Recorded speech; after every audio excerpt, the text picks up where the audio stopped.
Ladies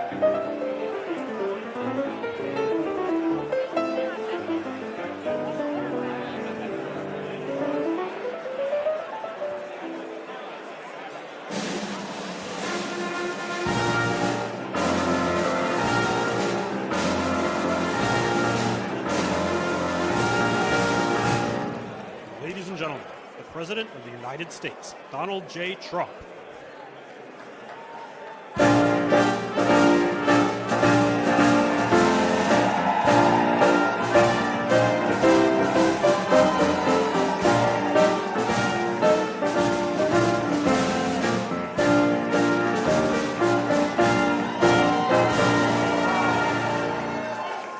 This is a nice full room. You know, we have a ballroom being built right now.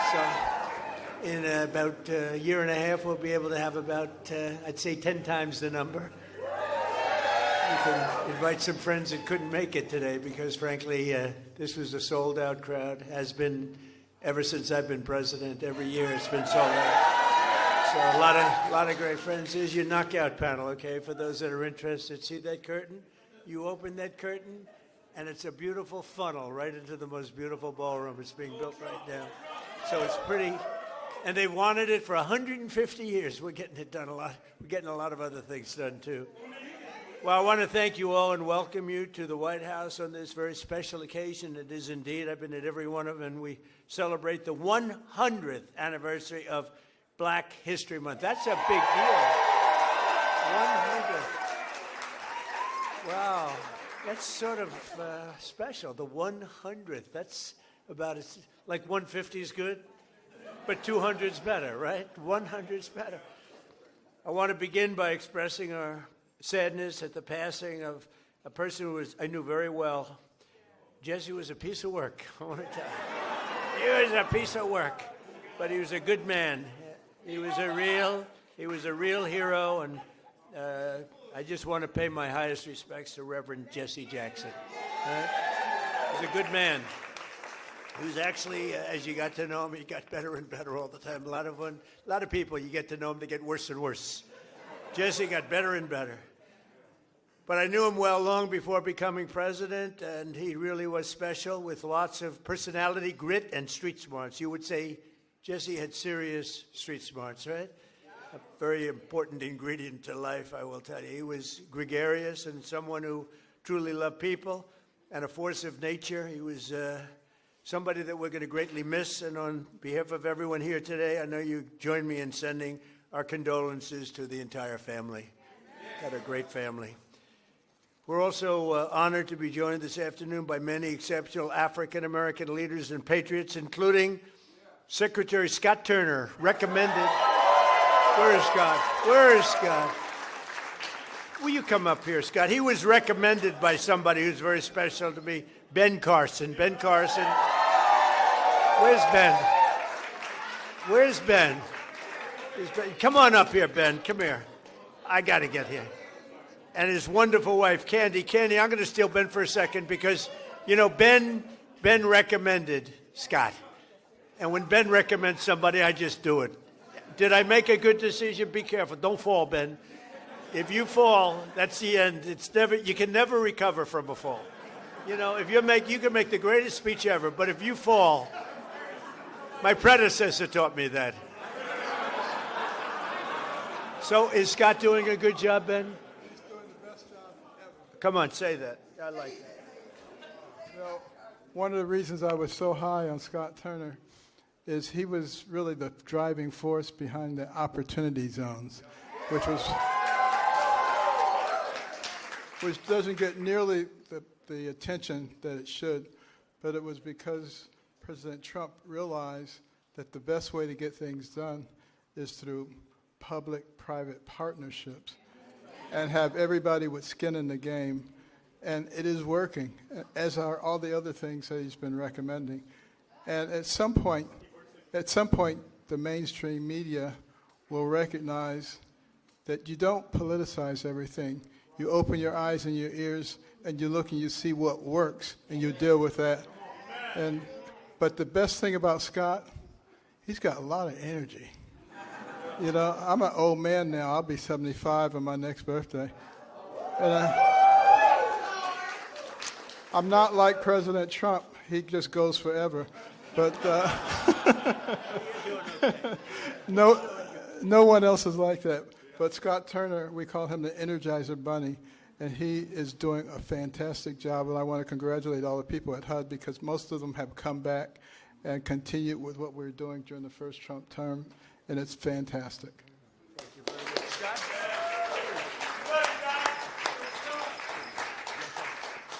Well, just very briefly, thank you, Mr. President. We are so grateful for your leadership and for your heart for America. And Dr. Carson, who is a tremendous just leader, servant leader, and been a great mentor to me. And, you know, I never thought that I would see today where I'm standing between the president and Dr. Ben Carson. That's pretty cool. Yeah. And so I just want to say to everyone that's here, you know, as we celebrate this special day in not only Black history, but American history, this year that we've been here, you know, under President Trump, the Lord has been so gracious to us, and he's been faithful, and the president has been a tremendous leader in his work ethic, his heart for people. And when he says America first, he really does mean America first. Yeah. And so, and to be able to stand on the shoulders of Dr. Ben Carson and for the president to trust Dr. Carson at his word is truly humbling for me. And so to stand now as the servant leader and the secretary of HUD, I'm grateful to the Lord. I'm grateful to the president and Dr. Carson. And I promise you we will continue to do good work and to make not just housing affordable and everybody achieve the American dream, but really to bring transformation. And so that those that are in our country who depend on subsidies and this, that, and the other will get off of that and live a life of self-sustainability. So God bless y'all.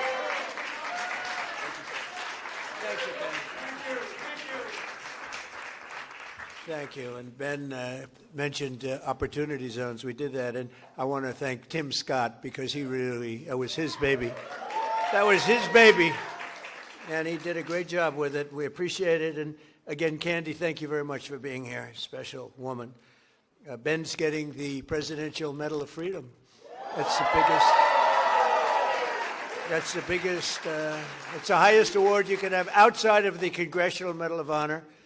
But it's better because, you know, a lot of people get the Congressional Medal of Honor. They're not around. You get them, they're not around. Whereas we don't have to go that far, generally speaking. But it's the highest award, civilian. And then you have the matching is the Congressional Medal of Honor. Both tremendous. So, Ben, I'll be seeing you back here pretty soon, I think, and you're going to get the award. You'll probably fill up this room. I said, we'll do it in the Oval Office. He said, sir, it's not big enough. I said, what? So we're going to do it right here, okay? And we love it.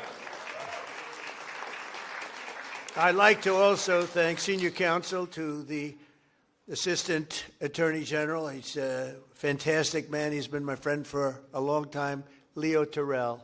There's no better. We have time, right? Do we have time? Yes? Anybody have to go? Like, come on up here, Leo. Get up here. This guy, he says it like it is. I like Leo. Come here, Leo. Look at you. Spry. 2.0. Leo 2.0. Let me just thank you very much, Mr. President. First of all, we are living under the administration of the greatest president in our lifetime. And we have the hottest country in our lifetime. And I want to make sure the mainstream media knows this because you represent the people who basically counter what the mainstream media has done. President Trump was the president who fully funded historically black colleges and universities. President Trump took the lead and performed criminal justice reform. President Trump made sure that we had opportunity zones. Let me close by saying this. This country is at a crossroads, and we have the right president at the right time. And if you want school choice, like I know you do, President Trump wants it. If you want a law and order society and secure border, President Trump wants that. And more importantly, I say this because this is the greatest country on the planet. American citizens should decide American election. Vote for the SAVE Act. Thank you. Leo 2.0. We love Leo. Thank you, Leo. That was very good. Yeah, 4 more years.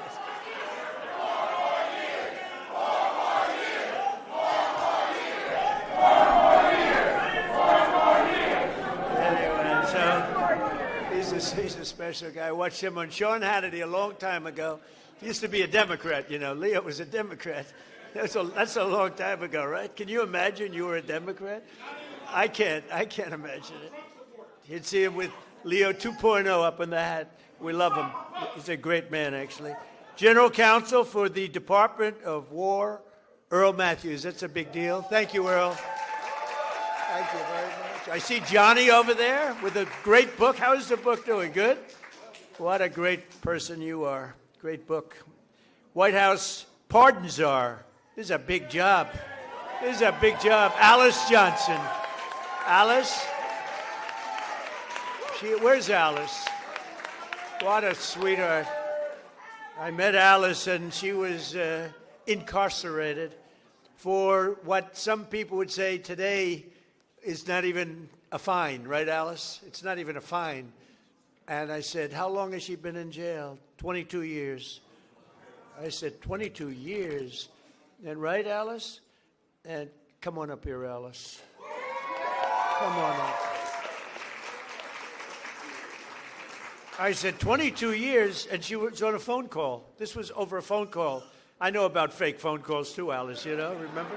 They tried to get me in a fake phone call. But Alice was in jail for like 22 years. I said, how many years does she have left? 28. I said, 28 years left.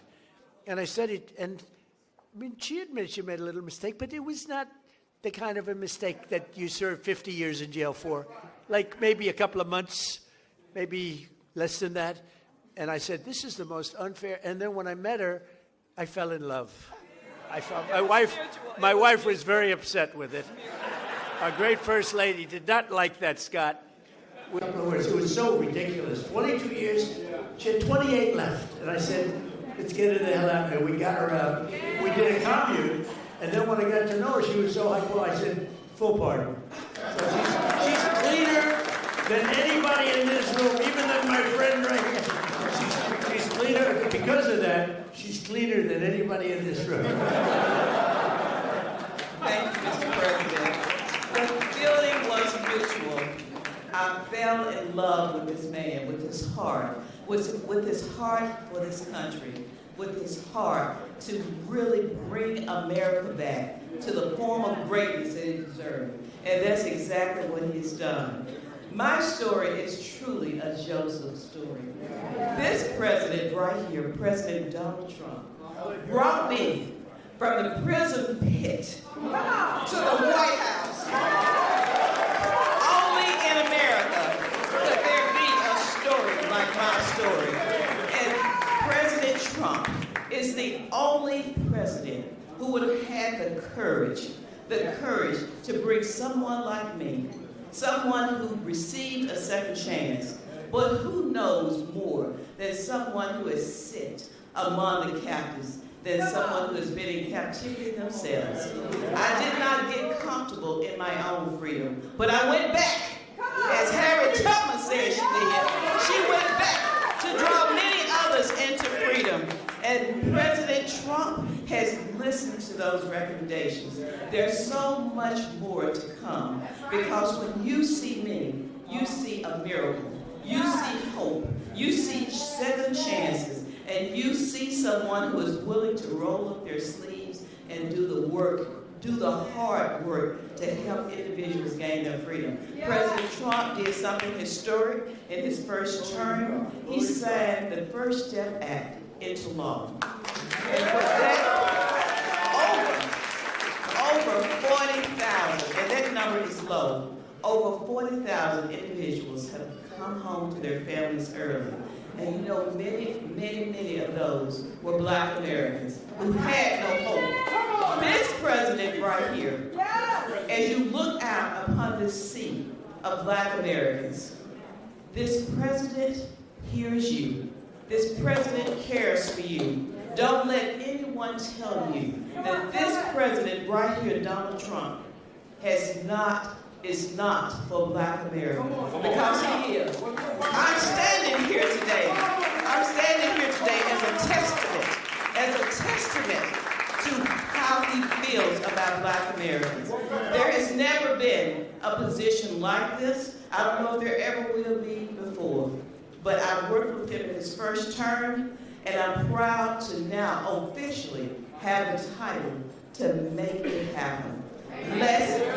Let's get real with the realness. Let's get behind President Trump, who truly has turned our nation around and made us the envy of every country in the world. Thank you, Mr. President, and thank you, God, for recognizing and raising up this man to be the leader of a free world.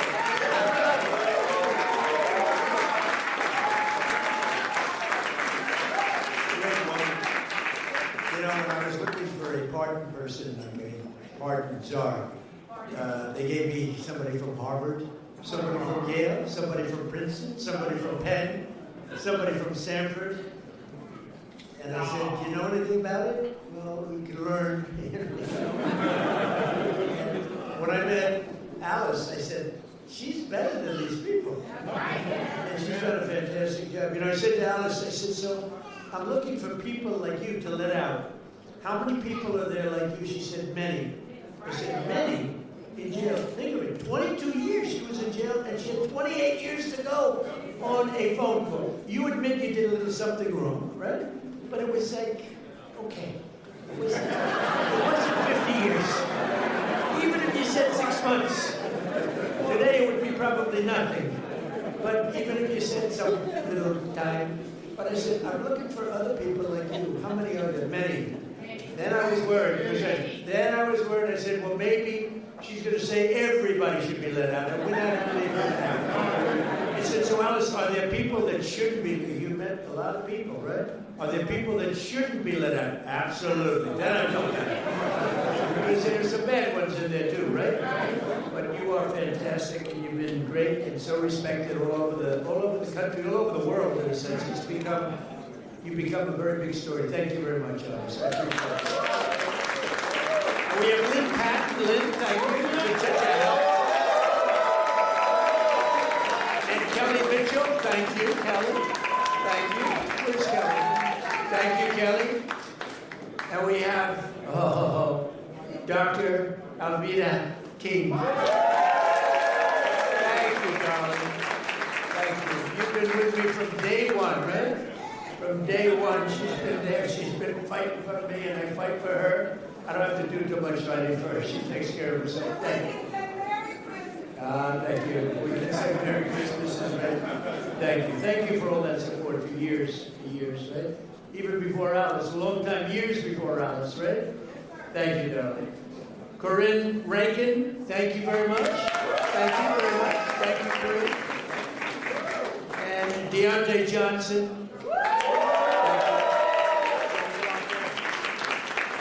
And a man who's been with me for a long time, and he's never asked me for a thing.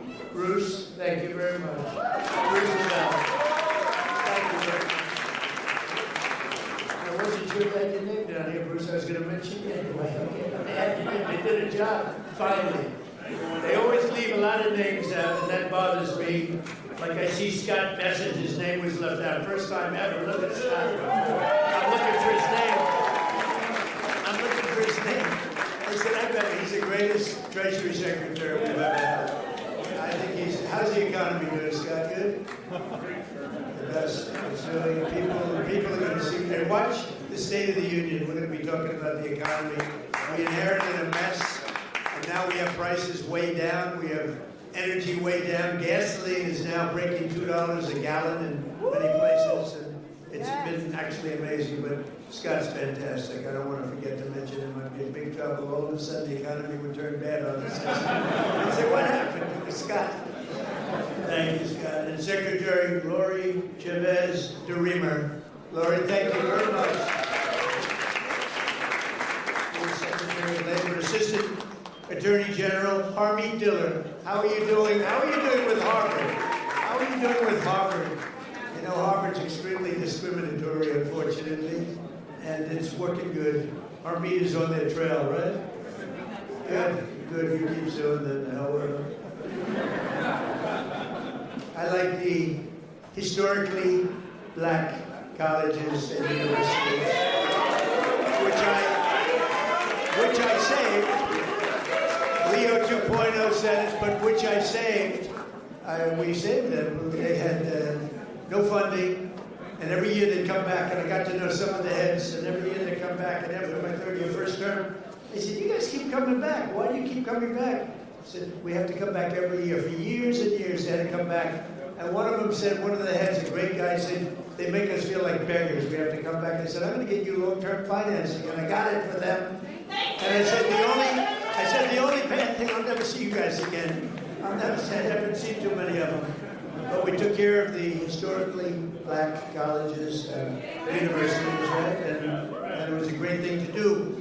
And so many others are in the audience that are just friends of mine. So many. But if I introduce all of you, we can be here a long time, and that's unacceptable. Not only are we celebrating the century of Black History Month, also, as you know, this year we'll also be celebrating the 250th anniversary of the nation's founding. And the good thing, when they cheated on the election, they made me wait 4 years, and because I waited 4 years, I get the 250th year. I get the Olympics, which I was the one that got it, and I get the World Cup. So I got the World Cup, and I said, you know, it's too bad before all this nonsense took place. I said, it's too bad. I got the World Cup to come here. Johnny, another Johnny, we got the World Cup. It was fantastic. The head of it, one of the great people. And I said, the only bad part is I won't be in office because my 4 years will be up. This would have been the more traditional route. And then they cheated on the election. And I said, now we won by someone. We won by millions of votes, but they cheated. It was during a COVID period. And they cheated. And we did it again, and we made it too big to rig. Too big to rig. And by doing that, I ended up getting the Olympics. I ended up being responsible for both of them. And we're going to have a great year, but we're going to have a great 3 years. We're going to have hopefully we're going to have a great century. We'll get it started. But as we honor America's 250, and I can't say that I got the 250. I tried doing that a couple of times, Bruce. I said, I got the Olympics, I got the World Cup, and I got the 250th year. They said, you didn't do that. I said, you're right about that. I didn't do that. We happened to be here at the right time. That's all that was. But we thank God for the strength and courage and grit and devotion of Black Americans who have helped make America the most powerful country in the history of the world. We now have. And you saw that with our attack a few weeks ago on Venezuela. We have the greatest military in the world. We make the greatest equipment in the world. There's nobody even close. Nearly 10,000 African Americans fought for the patriot cause, the Revolutionary War. Did you know that? 10,000, and it's actually a number I've heard even higher than that, helping secure our independence in every generation since, from the Buffalo Soldiers to the Tuskegee Airmen. Black Americans have stepped forward to defend the flag and to defend our country. Like few others, really, like few others. And you've never really been given the recognition that you should get for that. You know that, Ben? They never, I don't think a lot of people have given the kind of recognition, but everyone knows all about the Tuskegee Airmen. They were great and amazing. The Buffalo Soldiers, do you know the Buffalo Soldiers? Good stuff, right? From jazz to the blues, that you know, that you do get recognition for. Jazz to blues, from rock and roll to rap, black artists like Chuck Berry, Muddy Waters. How about Nicki Minaj? I love Nicki Minaj. She was here a couple of weeks ago. She's so beautiful. Her skin's so beautiful. I said, you're so beautiful. Her nails are like that long. I said, Nikki, are they real? And she said, she didn't want to get into that. But she was so beautiful. it's so great. And she gets it. You know, more importantly, frankly, she gets it. But black leaders from Frederick Douglass to Martin Luther King, right? Little relative over here, have made our country freer. They're really, what they've really done is made life more just. And black athletes have inspired billions around the globe, from Sugar Ray Robinson, Sugar Ray Leonard also, by the way, what a great fighter. Muhammad Ali was a friend of mine. I put a picture of myself and Muhammad. It was another piece of work. You talk about a piece of work, but he could fight, couldn't he? Mike Tyson, boy, I tell you, Mike has been loyal to me. Whenever they come out, they say, Trump's a racist. You know, it's like a statement. Trump's a racist. Mike Tyson goes, he's not a racist. He's my friend. He's been there from the beginning. Good times and bad. But Mike Tyson's a great guy, and he was so loyal, always been loyal. And Herschel Walker, speaking about loyal, how good a football player was Herschel? Herschel Walker, now he's the ambassador to the Bahamas. I don't know, Bahamas, Bermuda, is it Bahamas, whatever. It's a nice place. You'd like that, Bruce, wouldn't you? Bruce wants it. And a guy became really, he liked Trump, Jim Brown. He was, he'd come in, he was very silent. He was silent but deadly. He'd come in and he'd look at people, and if he didn't like him, he'd just look at me and he'd go, no good. He'd rip the heart out. I would say there can't be a greater football player than Jim Brown. By the way, Lawrence Taylor, great friend. The great Lawrence Taylor, greatest defensive player probably in the history of football. He's a great friend of mine. And, but I'm longer off the tee than him. You know what? Because I take the club back further. He takes the club back this far, and he hits it 200 yards. When you can do that, you're strong. He is a great guy, I'll tell you that. And all of this is a part of the legacy that we celebrated on July 4th, 2026, because Black History Month is really all about American history. And this is a big year.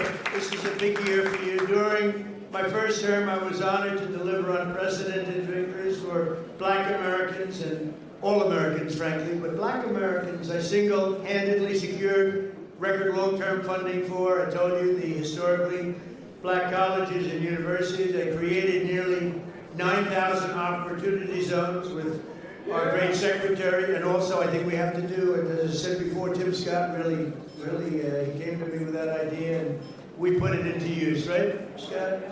And I signed historic criminal justice reform into law. We got criminal justice reform. Just so you know, for 30 years, you, more than any other group of people, has been trying to get criminal justice reform, and they couldn't do it. And a group of people came to my office, and they asked me to do it. They couldn't get it. They needed 5 conservative votes in the Senate, and conservative was 5 conservative white votes in the Senate. And of the 5, all 5 of them were totally against, and I called them up, and they were great. They were great. And one of them was Senator John Kennedy, to be honest with you. He was not in favor of it, and I spoke to him, and he was 100%. He's a great senator, a great guy, and you know that he was a tremendous help.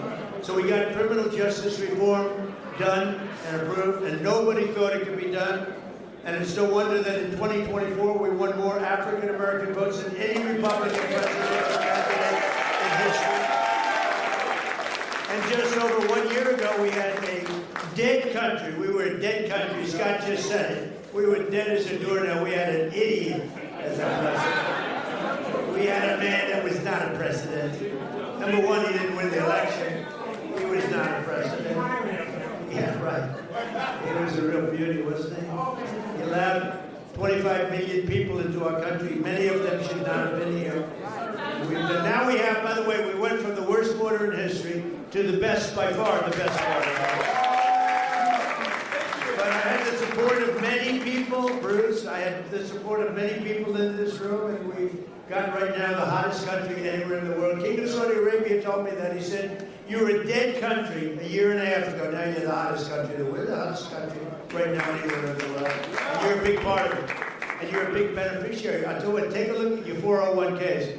Has anybody got a 401k that's lower than it was, lower than it was a year ago. They're double. I mean, they are through the roof. The stock market has hit 53 all-time record highs since the election. And earlier this month, the Dow Jones Industrial Average rose above 50,000 for the first time ever. Right, Scott? First time ever. And also, you know, they don't talk about this. The S&P broke 7,000. So when I got elected, they said, for the S&P to break 7,000 within 4 years would be a great achievement for the president. And for the Dow Jones to break 50,000 would be a great thing, but it's not possible. They were talking about it in 4 years. Scott, they said in 4 years it would not be possible to break 50,000 or 7,000 under these two very important, call them a metrics. And you know what happened? We broke it before the end of my first year. So we did something. So they said we couldn't do it in 4 years. We did it in 1 year. More Americans are working today than at any time in American history. So we have more Americans right now working than at any time. And you know, when I see this stuff, I get the fake news back there a lot of it. Thank you. Sometimes we have to be very careful because they actually go, it's not pretty, Leo. We have to get Leo in the DOJ involved. But think of that, Leo, think of that. More Americans are working today than any time in history. And since I took office, African-American employment has increased by 182,000, the highest jobs. 182,000, nearly 500,000 black Americans have rejoined the labor force since we took office. 500,000 wages for workers have increased $1,000, $2,000, even $3,000, and even sometimes, in some cases, $5,000 a year. That's faster than inflation, so wages have gone up at a much faster clip than inflation. We took over the worst inflation in the history of our country. They say 48 years or 49 years. I said that, you know, I said inflation under Biden went up more than at any time in the history of our country. They said, he's not right about that. It's 49 years. I said, all right, I'll accept that too. Actually, I think it sounds worse. I mean, I think for some reason, because when you say the worst ever, but when you say the worst in 49 years, I'll take that, right? The fake news got me in that one. I think I was right, by the way, but I'll accept 48 or 49 years. But for the first time in many years, 100% of all net job creation is going to American-born citizens. Think of that, 100%. And in the last administration was going mostly to illegal aliens that came in, many of them murderers and others. Last summer, we passed the largest working-class tax cuts in the history of our country. That includes no tax on tips, no tax on overtime, no tax on Social Security for our great seniors. And you're going to see that. You know, it just kicked in on January 1st. You're going to see tremendous results, and they're already seeing it. And I think we're going to have GDPs, we're going to have numbers that nobody's ever seen before, Scott. Joining us this afternoon, and really somebody that is fantastic, Annetta Bradford. In 2019, Annetta and her husband opened an incredibly successful coffee shop in Arkansas named Hebrews 11-1. That's an interesting name. No one thinks that the no tax on tips matters. Well, it does matter. It matters a lot to Annetta.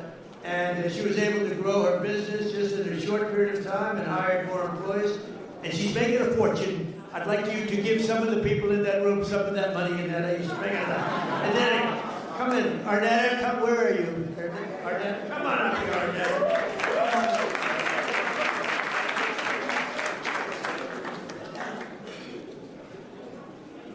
I can't do anything first but say to God be the glory. I have no business being here other than Him having me here. So, yeah, I'm not going to do it. I'm not going to preach. Myself. Thank you so much for inviting me and having me here. It's such an honor to be here today. Hebrews 11:1. People ask me all the time, why did I even open a business? Why did I even call it Hebrews 11:1? Hebrews 11:1 is my very favorite scripture.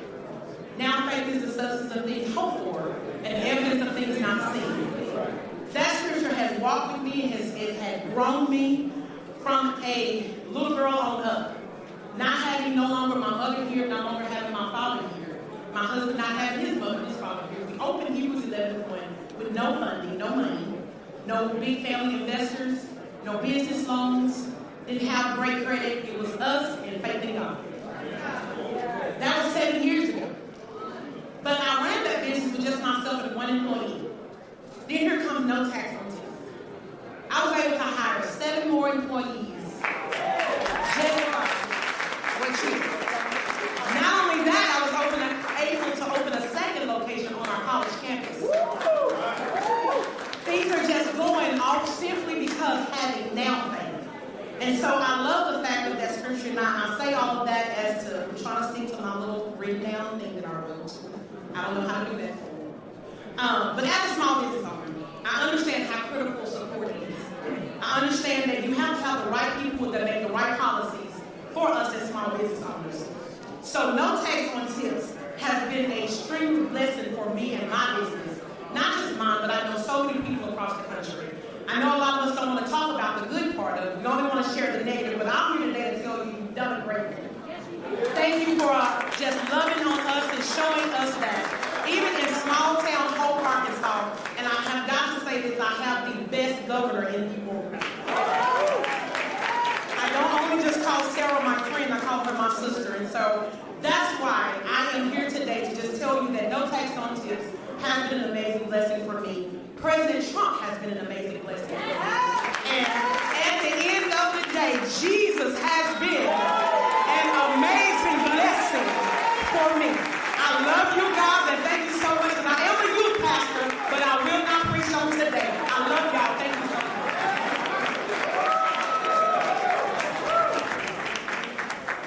Good job, huh? So thank you very much, Arnetta. And we can't provide opportunity for the next generation if we do not also have a thing called law and order. We need law and order. You know, Washington, D.C. is amazing. It was a crime capital. It was a horror show. A year ago, it was really dangerous, and now it's one of the safest cities anywhere in the country. And we're in Memphis, Tennessee now, where it's like a different world. In 4 months, we've made it safe. We're in Louisiana, as you know, lots of other places, and we have the lowest crime numbers that we've had in many years. We have the lowest murder numbers in 125 years since 1900. And that's despite the fact that a lot of people are here, but those people have been taken out. Lots of them have been taken out. That's why we stopped the invasion at the southern border. And just 1 year ago, and think of this, 1 year ago, we had the absolute worst border that we've ever had, and now we have the safest border that we've ever had. So it's going to be really something. 125 years ago, that's before my father was born. I had a wonderful father, but that was before. So we have, murders are down from 125 years. We had the best numbers. When you think about it, that's pretty incredible. And those numbers are made up by Democrats. Can you believe it? They don't want to give me those numbers. They can add a couple of people here and there. But I've also deployed the National Guard to bring back safety to Memphis and to New Orleans and Washington. And the National Guard has been incredible, and people are safe. In the case of Washington, the restaurants were all closing up. People were getting really badly hurt and killed, frankly. Many people killed. And now you can walk down the street and you have nothing to fear. We have one of the safest cities in the world. And it happened very fast, Bruce. One of those who knows the importance of this mission is Felicia Cook, a lifelong Washingtonian who tragically lost her grandson to violence in 2017. Felicia, we're so sorry, and you are a spectacular person. If you could say a few words, please. Thank you very much. Help her up. We don't want any mistakes. Yes, you can.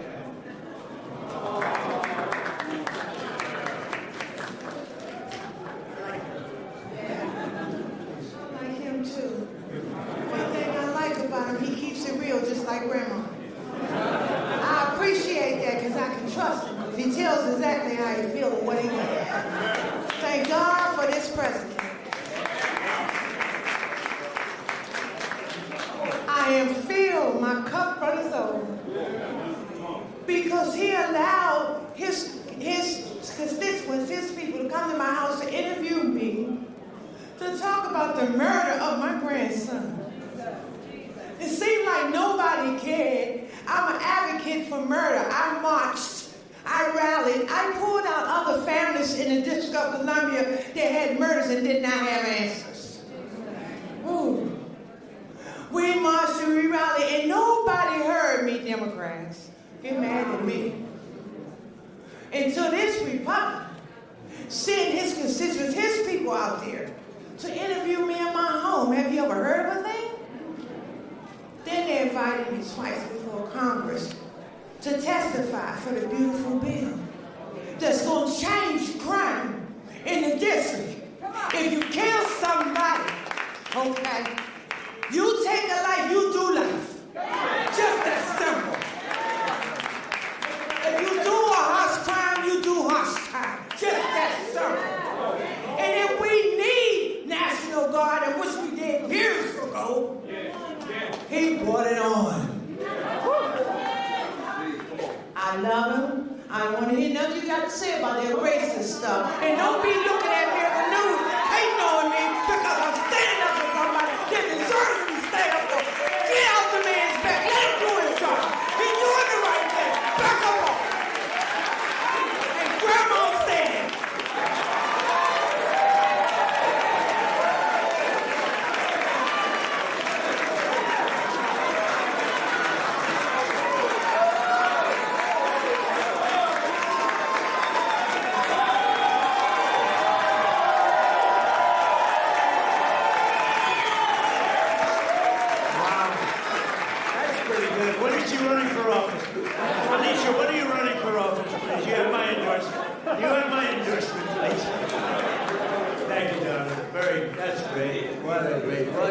And it's from the heart. Your little baby, right, was just so horribly taken from you. Under the Trump administration, we believe that no community should be abandoned to the scourge of violent crime, and we're saving thousands and thousands of lives in many cities. And frankly, if these radical left lunatic Democrats would come and say, please help us, please, we'd stop crimes all over the place. And we're doing it in a lot of cities. Sometimes we have to force ourselves upon them because they're so bad. And I don't even think they realize what's happening to their cities and their towns. But every town that we go in, every city that we go in, like Washington, Felicia, you feel much safer now. Totally safe. And you can walk to a restaurant. The restaurants are all closing now. You can't get a restaurant. And the bad news is you can't get into a restaurant. But it's a great thing to see what's happening in Washington. It's like it's a hot place, and hopefully people will be coming in record numbers. I know we need a little help. You need help in Atlanta. He just said. You're right, Atlanta. We could take care of Atlanta. I'll tell you what. You ought to get them to call me. We could take care of Atlanta so fast.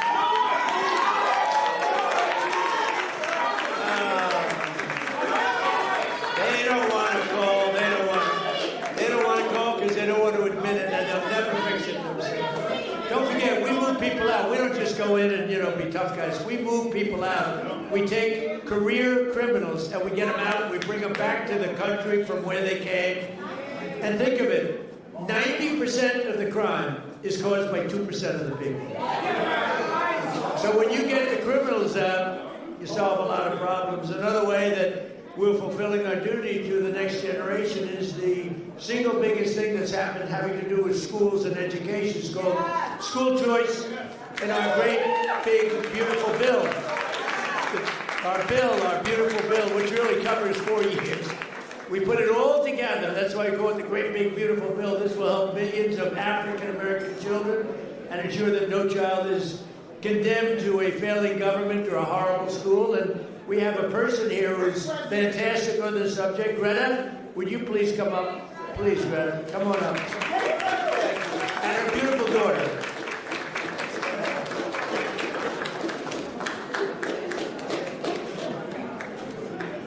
Well, I did to God be the glory. And we're grateful for our president. He's doing some tremendous work. And I want to remind those that don't know that this was prophesied. So you weren't supposed to have a second term when it came about. This is your season. And God said that it was going to be rough the first 2 years.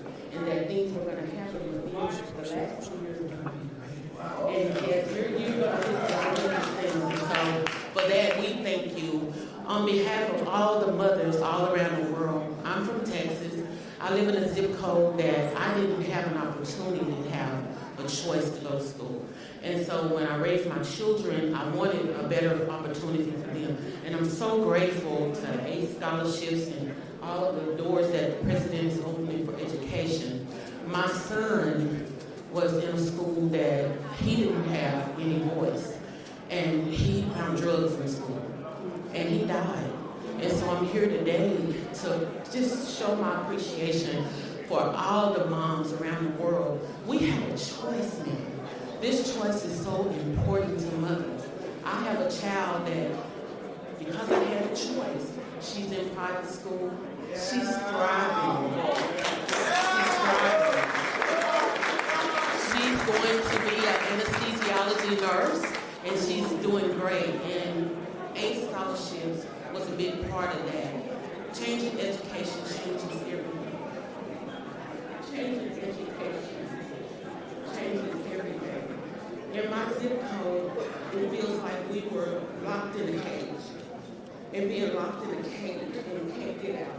And because of all of the things that we're doing for education, now we can get out and soar. Our children can have a chance to be prosperous, just like other children. And I think this is a great opportunity. So on behalf of all the mothers all around the world, I stand here and I give you the promise while you can still get them. Thank you. I appreciate it.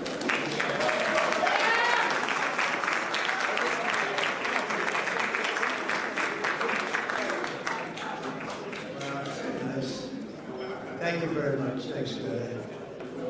So we're calling it in, and I just want to say this is an honor to be here. We celebrate Black History Month. We honor the memory of those who came before us by continuing their legacy and fighting for an America that's really an America that's safe and strong and prosperous. We now have a country that's bigger, better, greater than ever before. I want to thank all my secretaries and all of the people that came here. Our military leaders are here. We have a lot of people that are here, and I want to thank you all.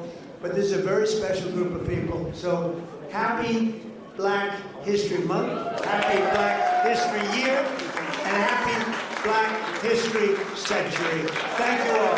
Thank you, Bruce. Thank you. Thank you very much, everybody.